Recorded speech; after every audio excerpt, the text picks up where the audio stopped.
As this course is for those who are beginning to study the greater community way of knowledge, specifically in the practices presented in the book Steps to Knowledge, the book of inner knowing. We would like to speak about learning and living as a way of knowledge, as a fundamental spiritual focus and practice and application in life. To begin with, let us speak about what knowledge is and why it is so important for you. Knowledge represents the deeper spiritual mind within you, the mind that knows. This deeper mind does not think like your personal mind or your surface mind thinks. This deeper mind does not deliberate, it does not compare, it does not speculate, it does not fantasize. It does not engage in most of the activities that your intellect is involved in. Instead, this deeper mind is really here on a mission. It is here because it is here to do something important for the world. And it will emerge, possibly, later in your life when you have developed yourself as a person and have gained some degree of independence in independent thinking. When this occurs, there is a chance that this deeper mind, this mind we call knowledge, may begin to assert itself, to emerge within your experience. The mind of knowledge is like no other mind. You could think about it endlessly, but your intellect can only imagine another intellect.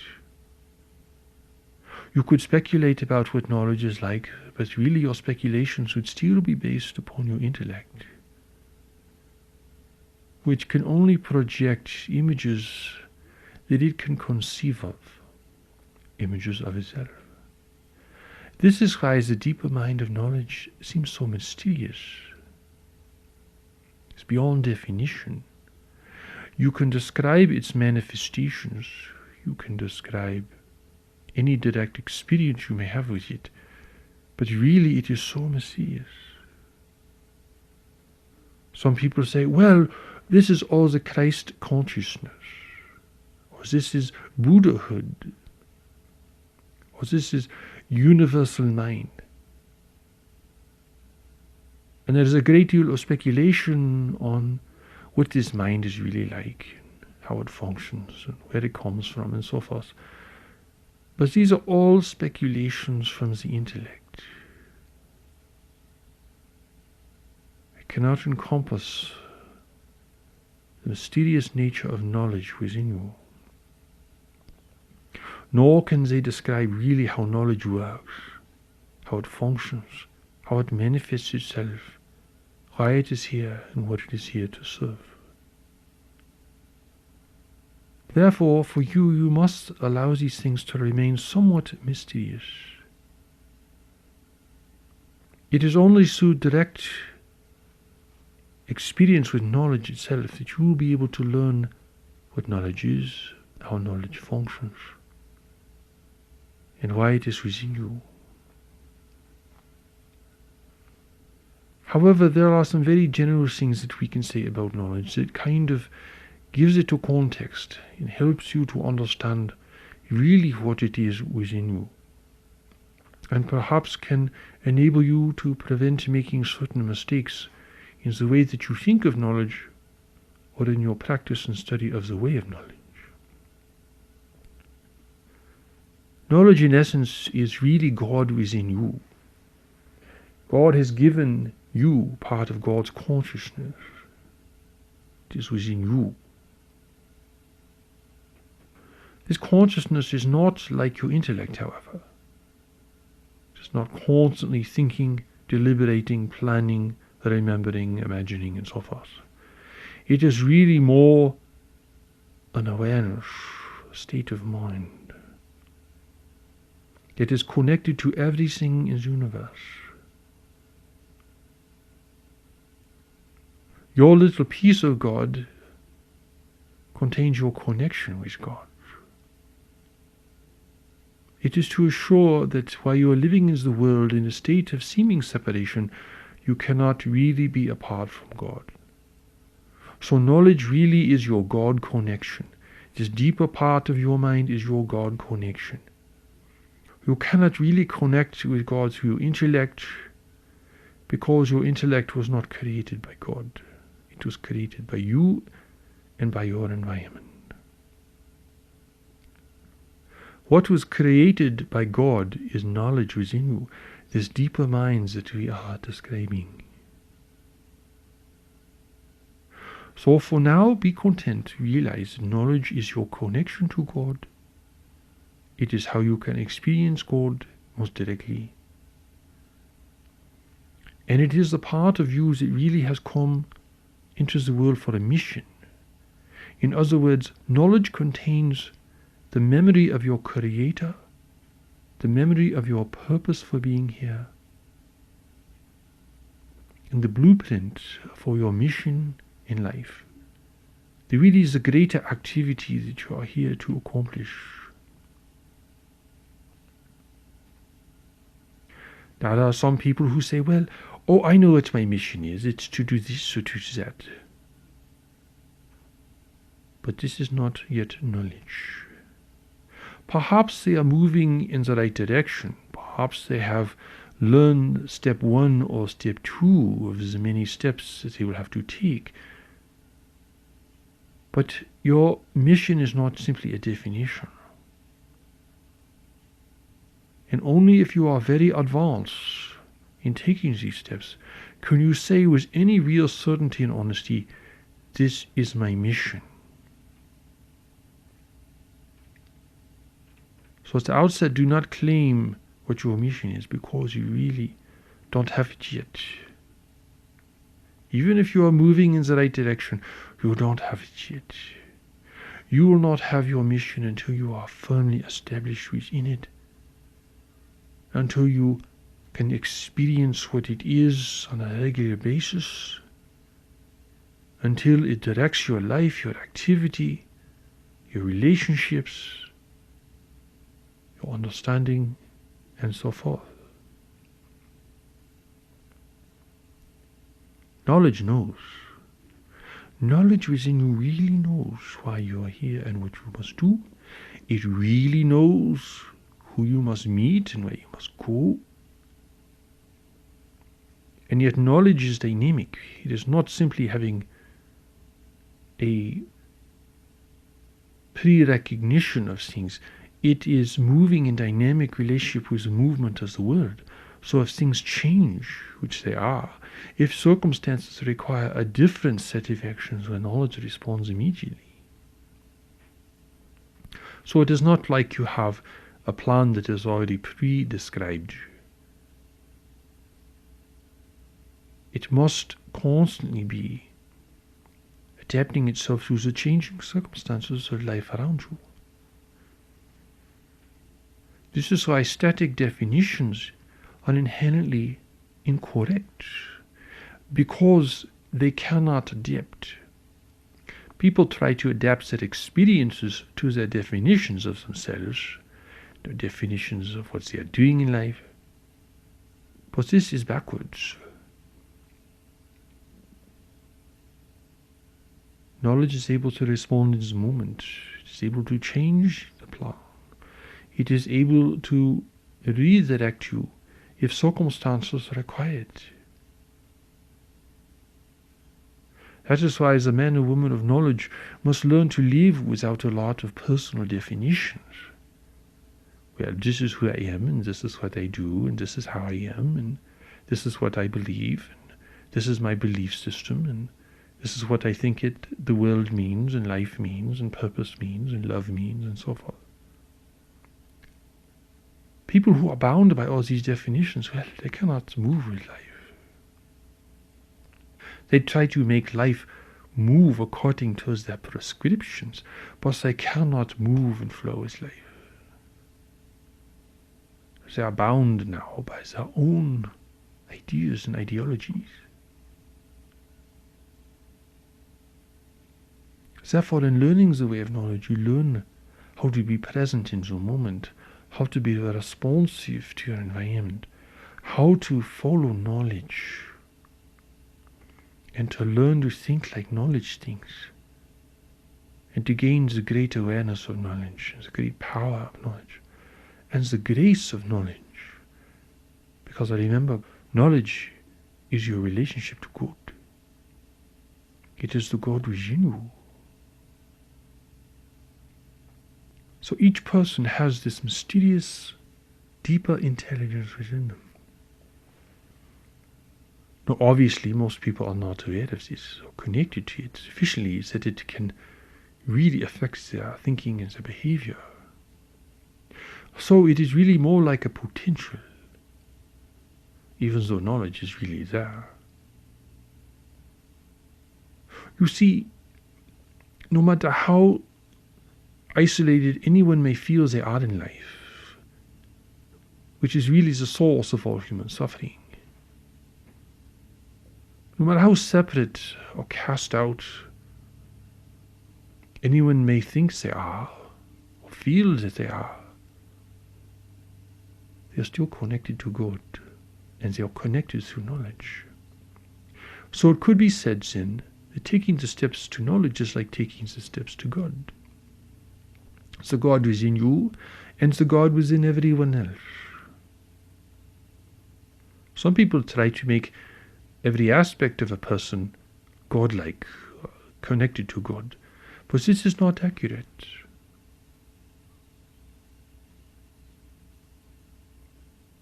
The only thing that God created in you is knowledge.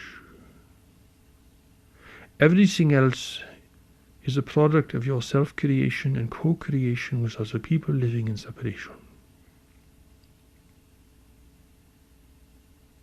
Now, some people may say, oh, I don't believe that. I think God created everything. But if you think like that, then you must justify everything. And that becomes increasingly difficult to do if you are really honest and objective in your observations of life around you.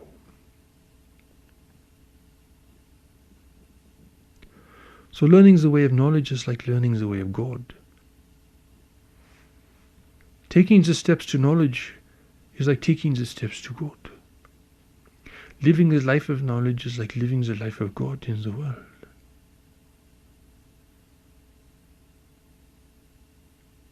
So each person has this deeper, more powerful intelligence.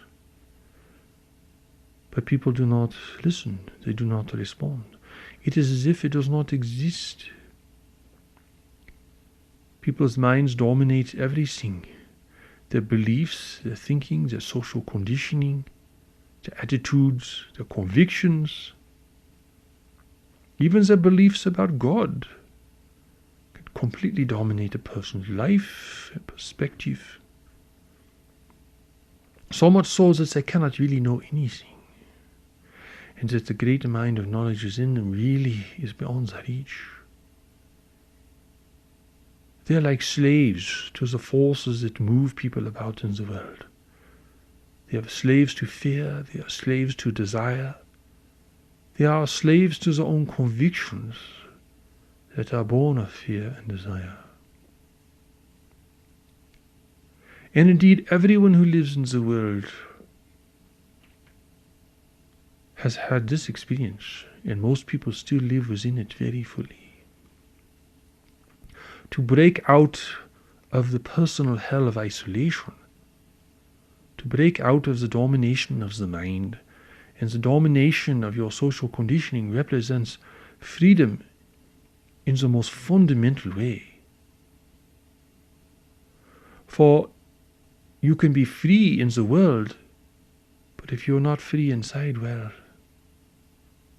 you cannot really take advantage of your external freedom. Look about you in the world. People seem to be free, relatively speaking, compared to, say, other people in the world. And look what they do with their freedom. They become lost in addictions. They make horrendous mistakes in their relationships.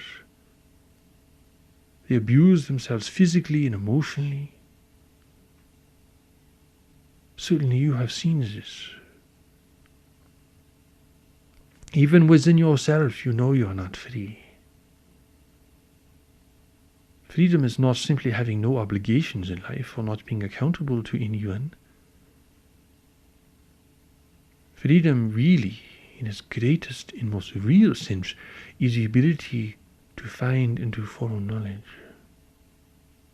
Because here you are finally free to do what you came here to do, which is the source of all real integrity and satisfaction. So trying to gain more external freedom, well, without this internal freedom, it will not lead to a good result. For only your soul will be satisfied if you can fulfill what you came here to do. This is the deeper happiness that is the real happiness. Yes, there are light-hearted moments. Yes, there are fun things to do in the world. But when we talk about real happiness, we are talking about the satisfaction and the sense of integrity that comes from really engaging yourself in your greater purpose and mission here. And to do that, you must find and follow knowledge, because only knowledge knows what it really is. There are endless beliefs and speculations about spirituality and spiritual purpose and the meaning of your connection to God and spiritual practice and all this. But only knowledge knows. If you are not connected to knowledge, no matter how fervently you may believe, no matter how much you may build your idea of yourself upon your spiritual attitudes or beliefs, you do not yet know. And without this freedom to know, you are not really free. So this brings us then to learning the way of knowledge. Is the way of knowledge one teaching? No. There are many teachings that teach the way of knowledge. There are still the minority of spiritual teachings in the world. For most spiritual teachings only teach belief and attitude and give prescriptions for positive living or constructive living and so forth. Most spiritual teachings in the world do not reflect the way of knowledge.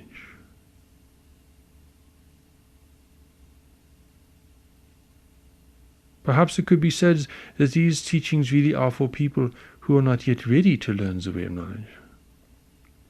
But this is only an excuse. Do not try to justify it. It cannot really be justified.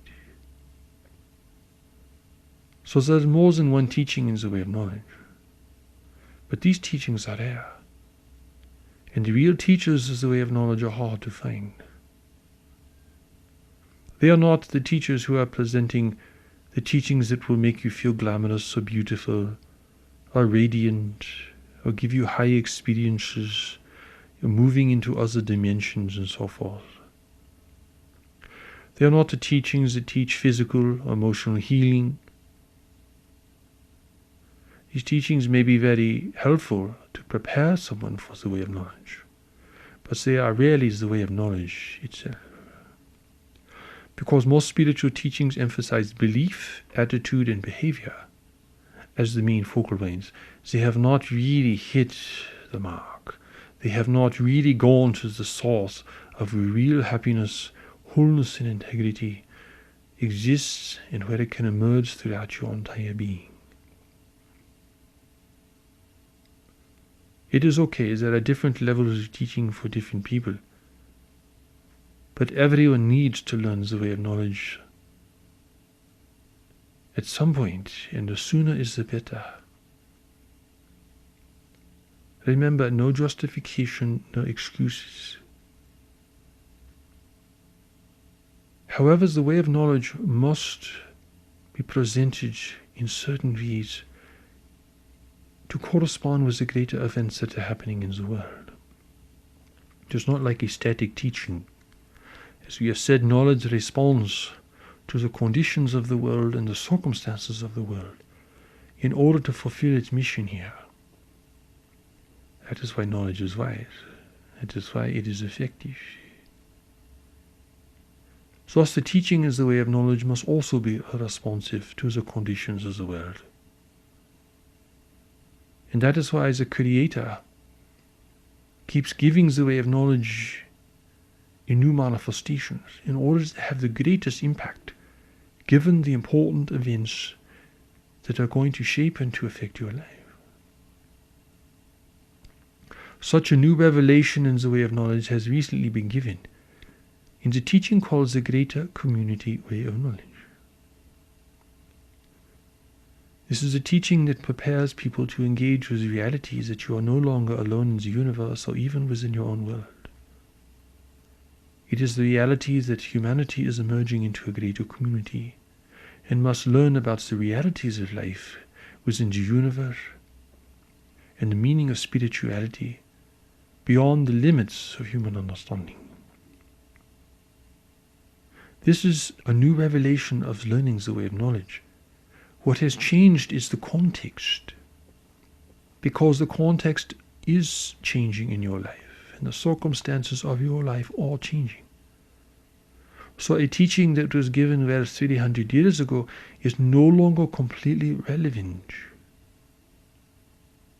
It must be given in a new expression. That is why art and literature keeps regenerating itself, because the great insights must be given a new form, a new expression. In the reality of spirituality, this new expression must be given at least periodically. So a unique teaching in the way of knowledge about life in the greater community and about your emergence into the greater community is now being given into the world. And the study of this is through the sacred text Steps to Knowledge. The center point of this teaching is learning and living the way of knowledge, which is a much greater task than most people really realize. Only an advancing student begins to see, oh my God, this is really big. Only they can begin to see and recognize for themselves in their own experience that really everything has to do with knowledge and the denial of knowledge and the ignorance of knowledge. And that the world that you see really is a product of these three things: the reality of knowledge, the denial of knowledge, and the ignorance of knowledge. In your heavenly state there is only knowledge, but you are not living in your heavenly state. And therefore, the denial of knowledge and the ignorance of knowledge are very powerful forces in the world, obviously, or the world would not look the way it does. And it is not merely a matter of perception, because when people try to just adjust their perception of the world, what happens is they end up becoming very dishonest and denying whole parts of their experience. If you only want to see the good and the happy and the pretty things, well, what happens? You begin to deny the reality of everything else. And you're unable then to respond to the world as it really is. You're unable to respond to yourself as you really are. And you end up becoming really susceptible to manipulation by other people, because you are so preferential in your thinking. This is not the way to knowledge. This is not the way to find real certainty and stability in life. Lying to yourself and to other people does not produce a good result. It makes you very vulnerable to very dangerous and dark forces in the world. Forces of ignorance, forces of manipulation and control. The man and woman of knowledge always will avoid these things. but they will always make sure they recognize what they are and how they manifest themselves. This brings us to a very important point here, because in learning the way of knowledge, you become fundamentally honest.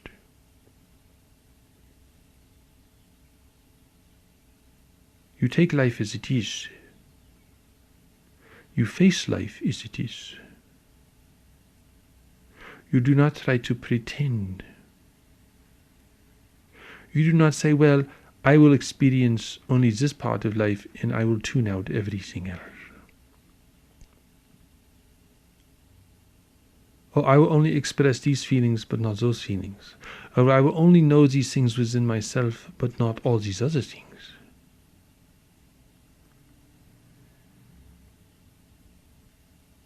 Real honesty requires the willingness to face anything that you have to face. It's this faith in life, it's this trust in your inherent power that gives you the strength to do this. Without this awareness, without this connection to knowledge, well, you will be too afraid. You will not want to face things in the world. You will not want to face things in yourself. You will not want to face things in your marriage, in your work, in your health. And you will live in this sort of state of denial that is so destructive to your well-being and happiness, and that really prevents you from gaining access to the one thing that is going to bring your life into fulfillment and happiness and integrity, and that is finding and fulfilling your greater purpose for being here. What is that purpose? Knowledge knows. How do you find that purpose? By learning and living the way of knowledge. You take the steps to knowledge. This is the most important thing. In the process of doing this, many significant things begin to happen, and we would like to speak about this now. First of all, you develop a spiritual practice. Spiritual practice is essential for learning greater things about yourself and about life. Having philosophies or making assumptions, reading books that fill your mind with more ideas than assumptions, well, that cannot work. You must build the bridge from your mind to knowledge. And that bridge is not built in a day or a week or a month. You are undertaking something very great here, and it requires perseverance and a commitment. Therefore, you do not want to dabble with this. Well, I'll try it out for a week and see how it goes. You cannot approach a great teaching like this and have any hope of learning it or understanding it.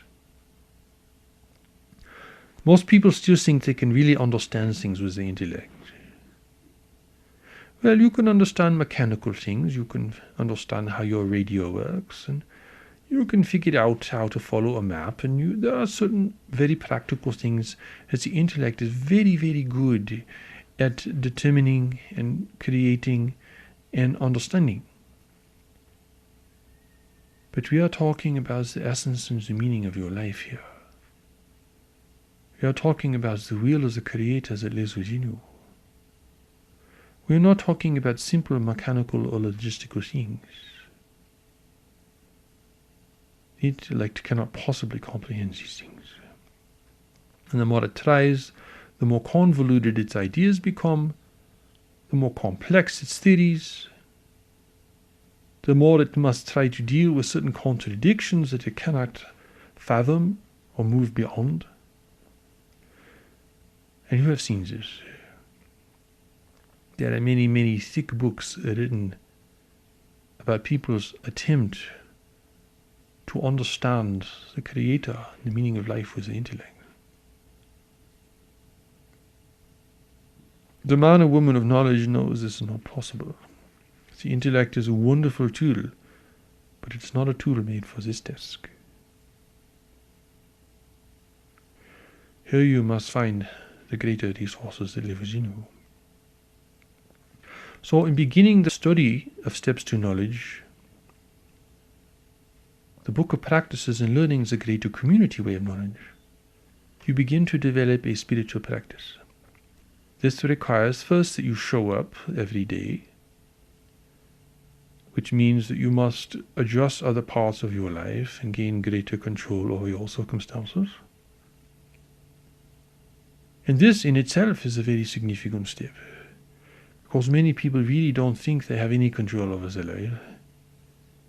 And beginning a spiritual practice gives you the opportunity to do just that. People go to the bathroom several times a day. They perhaps take a shower every day. They eat food every day. Why not a spiritual practice every day? You make time for these other things because they are recognized as being important or even necessary. When you recognize that your spiritual practice is important and necessary, well, you will begin to carve out time to give to it, and this is needed. This consistent application is really the basis of accumulating learning, aggregate learning. You don't just try to dive in once in a while, you practice every day. If you miss a day, it's okay, but you come back the next day and you keep with it until it becomes part of the flow of your life, until you make a place in your life, and then things begin to revolve around your spiritual practice rather than trying to fit it in somewhere where there seems to be nowhere. So every day we practice the steps to knowledge. You begin very simply, and you begin to practice every day, and you begin to make time and give it your consideration and make it a priority for yourself and so forth. This is an act of personal integrity and personal power to do this. You're not doing this to look good in the world. You're not doing this to please your parents. You're not doing this to make more money. You're not doing this to win favors or get the rewards necessarily.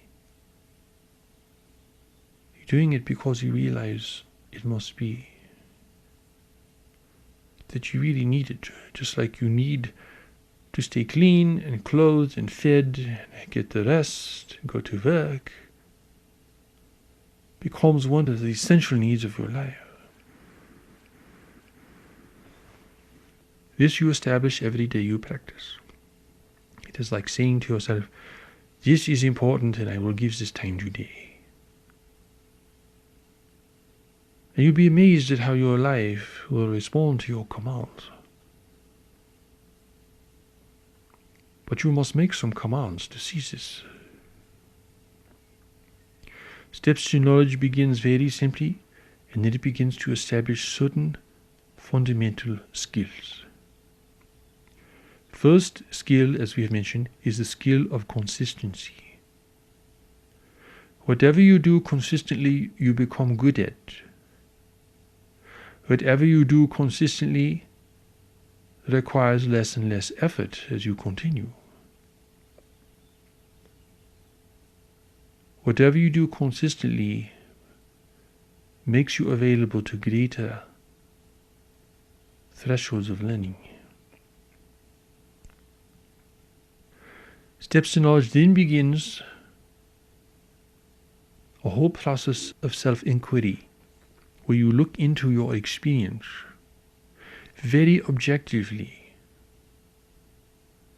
This is so powerful because most people never look at their experience objectively. Perhaps sometimes after great, sad or traumatic events, they will really do some kind of honest reckoning with their life. They will look at their life and they will say, yes, I really do need to make some changes in the way that I live. I need to lose weight, or I need to change my job, or I need to improve myself in some specific way. And they see it clearly. It is not simply a good idea. It's not simply a New Year's resolution. It is really, yes, I really have to do this. Sometimes that recognition is enough to propel people into action. Often it is not. In the practice of steps to knowledge, you begin to really look at the content of your experience. You become connected to what you really experience, not to what you think you should experience or what you want to experience. You become really, really connected to what you are really experiencing. And all the deception about what makes people happy, and all of the running away from yourself, and all of the trying to hide in this or pretend about that begins to fall away. The person only really becomes honest and self-aware when there is no other alternative, when there is no place to hide, when it is seen that hiding only hurts you and prevents you from gaining your real strength. So in the practice of steps to knowledge, you develop consistency and you begin a long process of self-inquiry. Yet this process of self-inquiry is not simply a conversation with yourself.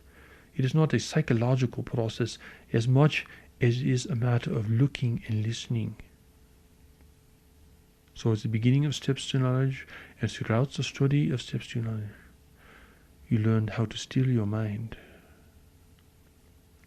You learn how to become observant. You learn how to look, see, feel, and know. Once your mind becomes stilled at your command, from the result of you exerting your power, you begin to undo your social conditioning. You begin to undo the domination of your intellect. You begin to see beyond ideas and beliefs and conventions of thought. You see things you could never see before. You hear things you have never heard before. And yet the things that you see and hear are so resonant, are so true to what you really feel and know about life. It is not like you are trying to put some kind of overlay of ideas or beliefs on top of your experience. Really, the contrary is true. You are taking them away. And you begin to feel things that you really, really know.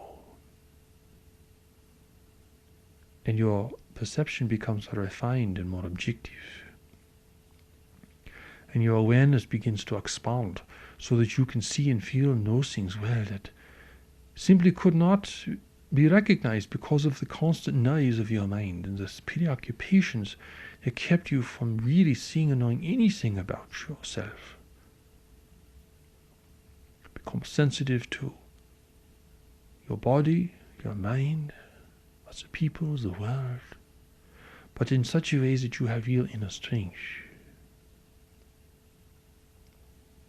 Practicing stillness of mind is really a prerequisite for getting in touch with the real undercurrent of what is going on with you and what is going on around you. Step to knowledge teaches you how to think about things in a very constructive way. We call this contemplation. It is different from meditation. As contemplation, you're going to contemplate a question about life. You're going to contemplate something, not simply to come up with exciting answers, but really to try to penetrate it. Going deeper than the surface, where everyone is so caught up. And your stillness practice is really your meditation, because it enables your awareness to go deeper and to connect with knowledge, which knows. And throughout steps to knowledge, you set the stage for this inner connection. And you have an opportunity to build this connection every day in little increments. And your life begins to change, and your values begin to change, and you become more connected to yourself. And you realize that you really want quiet more than stimulation. And you realize you really want integrity more than thrills. And you realize you want relationships that have real strength and real direction rather than just exciting interludes with people. This is all the result of refocusing your attention and redirecting your activities and exerting your power to do this. Another important aspect of the study of steps to knowledge is if you are engaging with the angels who oversee your life. They are speaking to you with every word in steps to knowledge. They are not giving you only a set of beliefs, they are really giving you a key into your deeper nature and your deeper power, which is meant to be exerted here in a very specific ways. Because steps to knowledge is wholly honest and pure, you must become really honest and pure to follow it and to respond to it. And so it seems like things are falling away from you as you proceed, and your burden becomes lighter, and you become less self-preoccupied and more connected to everything around you, more responsive. Whereas before you really couldn't respond to anything very effectively unless it really hit you over the head, because you were so caught up in yourself. Your plans for the future, your issues with people, your difficulties, your contradictions, your memories, and so forth. Here the mind dominates so much that it becomes like a prison and you can't get out. It's like you're under house arrest. You can't leave. You can't leave the confines of your own personal mind. It dominates you. It restricts you. It torments you. It tantalizes you. And you have no freedom. Even though you appear to be a free person, you have no freedom. Learning the way of knowledge then begins to break this all down. And that is why it seems like in the early stages, in the early part of preparation, well, like things are really falling away and changing. And it can be very unsettling because you have identified so much with so many things outside of yourself. And as you begin to break free of these things, well, it is a very confusing time. And perhaps 6 months into steps to knowledge, you say, well, I thought everything would be clear. My life would be coming together right now. But what is happening is things are falling away and becoming rearranged. Not from the outside in, but from the inside out. It is like knowledge is beginning to rearrange your life as quickly as you will allow it to do so that you can set the stage for beginning a new life. Because you do not jump from one life to another. You really have to dismantle your life. It is like, well, redoing your house. You have to take everything down and you strip the walls. And perhaps you really take everything down to the bare essentials. And then you begin to rebuild. And this process of tearing down and rebuilding really is the spiritual work to be done. And that is the process in steps to knowledge. And then you will also have times when you are very lucid and you can really see things and you understand relationships. Oh my God, it is so clear. Human relationships are so simple. It's so clear to you in that moment, and then the next day, well, you forgot it all and you're back in the soup. But you see, you are breaking through. Not all at once, but in pieces. If you break through all at once, you could not adapt. And there are so many things to become unburdened from in the process. Because you are still not yet free. You're getting free. You're having moments of freedom. You are having days of freedom. You are having incredible experiences of freedom. But you are not yet free. And outside you, the culture is constantly reminding you of what you used to be, and reinforcing old ideas that really cannot help you. And so you have considerable opposition just by the general nature, people's attitudes and beliefs and assumptions, the attitudes, beliefs, and assumptions of your culture, of your family, of your friends, and maybe perhaps of your immediate relationships. And so it is a very, very courageous thing to do to gain your freedom. You do not live in a free world, and you're not a free person. Not really. So steps to knowledge really is the road to freedom, a real freedom, a freedom to be inner directed, a freedom to have real integrity, a freedom to be able to think freely, to think creatively, to think spontaneously. Before that happens, everyone thinks according to patterns, they think according to prescriptions, and they generally think what they are told to think through their social and family programming. And that is why there's so little original thinking out there. There is so little originality. There is so little real creativity. There is a whole lot of imitation. There is a whole lot of imagination. But it all begins to look the same, doesn't it? People are really copying each other. Where is the real originality? Where is the real dynamic thinking? Where is the breakthrough? You might as well be on a chain gang out building the road.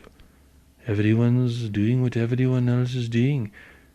When you look behind and beyond the appearance of personal freedom, it looks like a chain gang. When you look at where people really are in their thinking and their evaluation of themselves, and you see how little originality there is, and you see how people really are just simply going along with everything else, it looks like a chain gang. The man and woman of knowledge who sees this so clearly, once they are able to see clearly,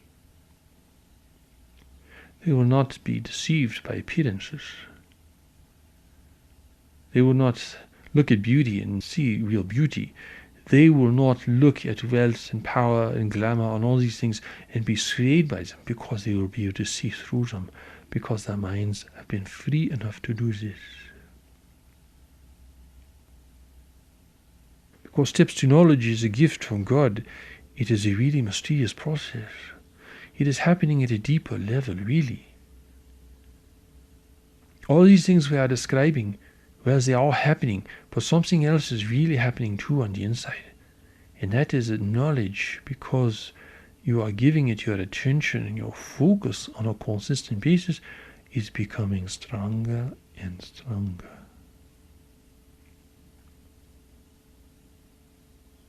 Its influence is greater on you. And over time you begin to realize, almost fearfully, that, oh my God, this is great power living with me, and I'm afraid of it. I don't know what it is going to do, what it is going to say.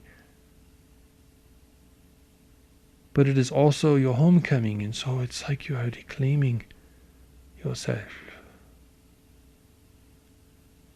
It is beautiful, but it is tremendous and powerful too. And of course, there are many mistakes to make along the way. People make many mistakes in their evaluation of knowledge because they are not yet connected to it sufficiently. They make a lot of assumptions about themselves because they do not really know themselves yet. And that is why you do need a teacher periodically, because a book can tell you the right thing to do, but it cannot tell you when you are doing it wrong. Even steps to knowledge, which as a book is an incredibly powerful mechanism for initiating you into the greater spiritual reality from which you have come. Even it requires instruction from someone who is gifted. and someone who knows the way and who has traveled the way. And you need other people to help you, because this is not meant to simply isolate you further within yourself, but to bridge you to other people who share your great journey. So having a teacher such as Marshall Vaughan Summers, and having others to practice with and to share your experiences with, and to help you not make mistakes, and to give you strength when you seem to falter, this is all so important. It is not simply your weakness here. You are overcoming the world.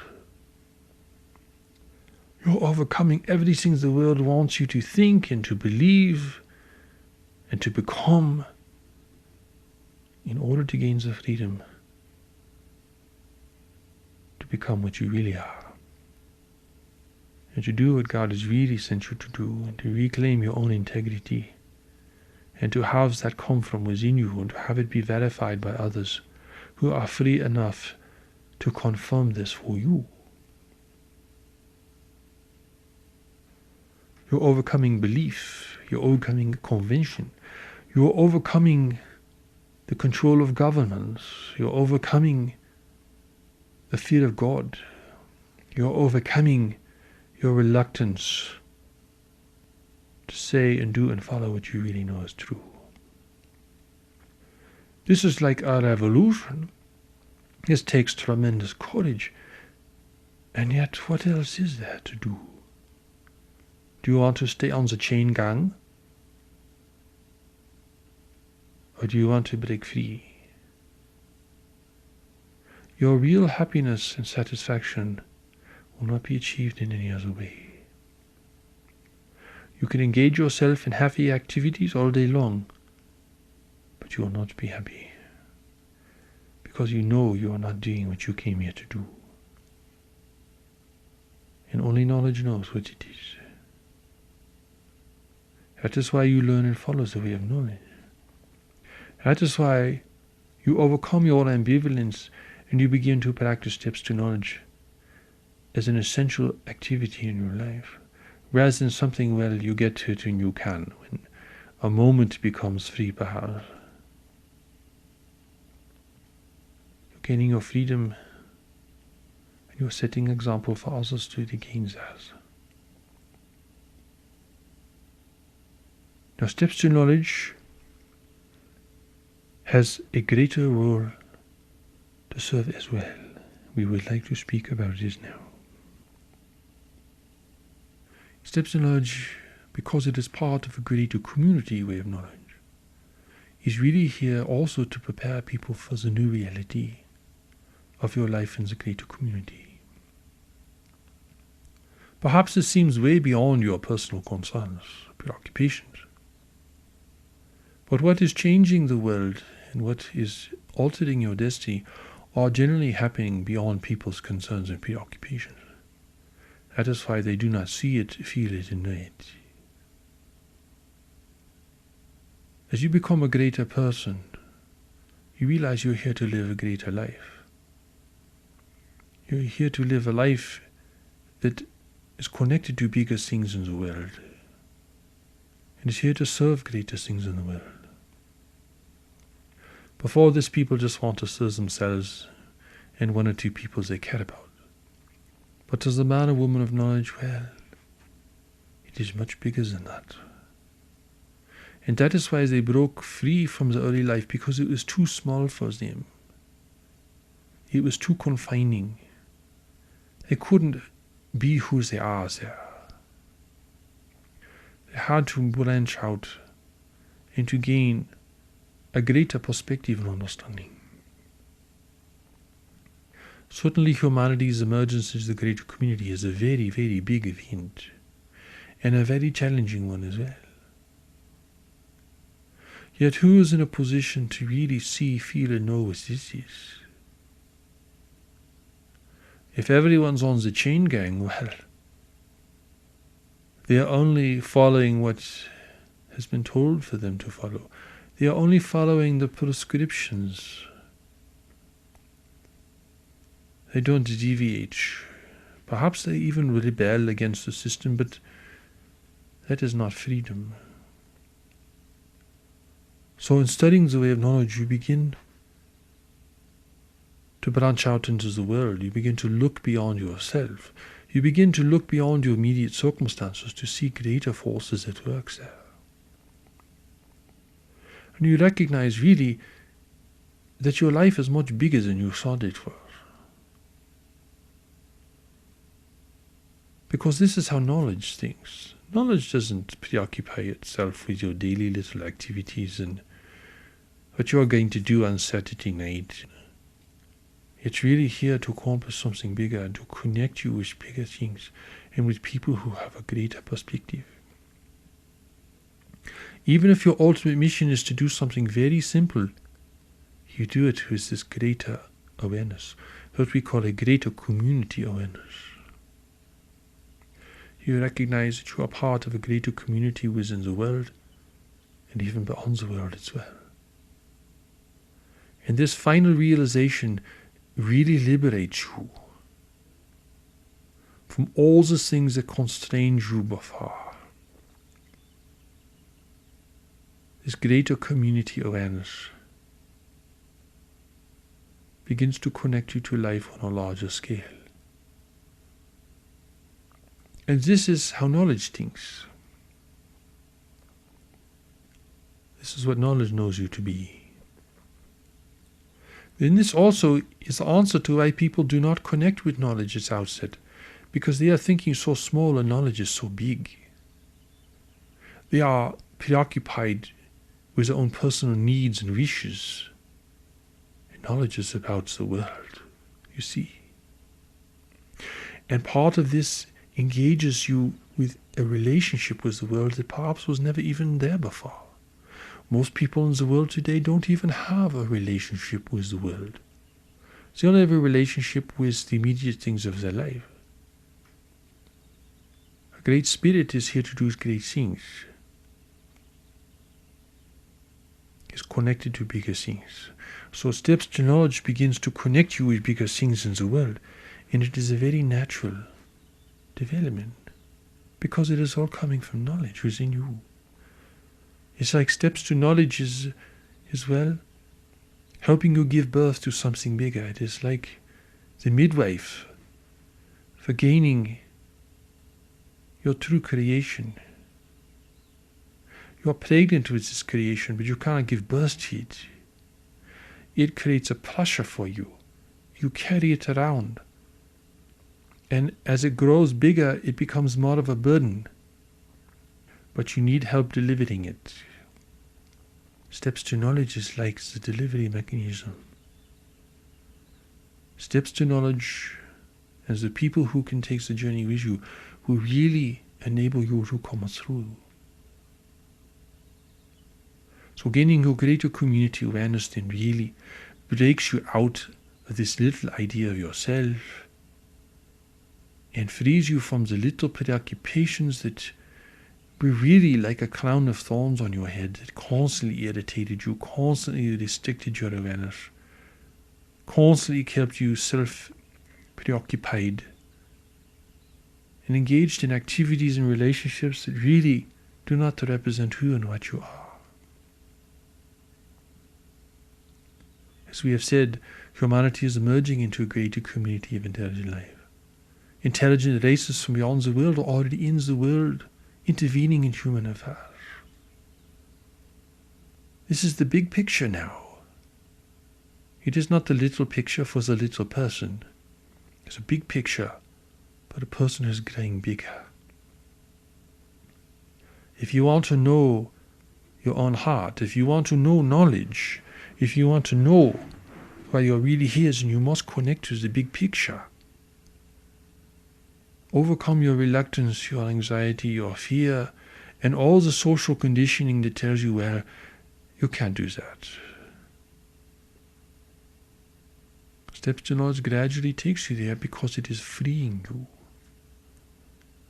And when you become free, the knowledge takes you where knowledge wants to take you, within you. Steps to knowledge does not manipulate you.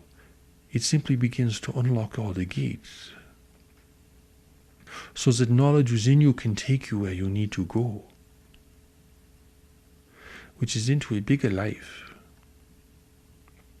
And Steps to Knowledge gives you some framework to understand this process, but it does not restrict this process. It gives you some definitions, it gives you some ideas in order that your mind can follow along, in order that you can take each step safely and securely, and have some structure to help you do that. Because this is not like jumping off the cliff and hoping that you have a good landing. This is a journey, and you must be well equipped for it. And knowledge, and the Steps to Knowledge tells you what you need, who you need to be with, where you need to go, in order to fulfill this journey and to fulfill what you came here to do. So you become eventually a greater community person. And now you are functioning in a bigger arena of life. And now knowledge can begin to really manifest itself and to really express itself, because finally it has the context where it can do this. It is not trying to funnel itself through the narrow awareness of a small-minded person. It finally has the freedom to emerge and to radiate and to cast its grace around you and to express itself through you, so that you can become a vehicle for God, a vehicle for Spirit, a vehicle for the Spirit that is truly you. This is the meaning of your creativity. It's the source of happiness and integrity. And it is a gradual journey. You are not going to overcome decades of social conditioning and perhaps personal error overnight. You have to build a new foundation, a new basis of relationship, a new attitude towards work and health. What we call the 4 pillars of your life: relationships, work, health, and spiritual advancement, all build together to give you a greater foundation, so that when your breakthroughs come, well,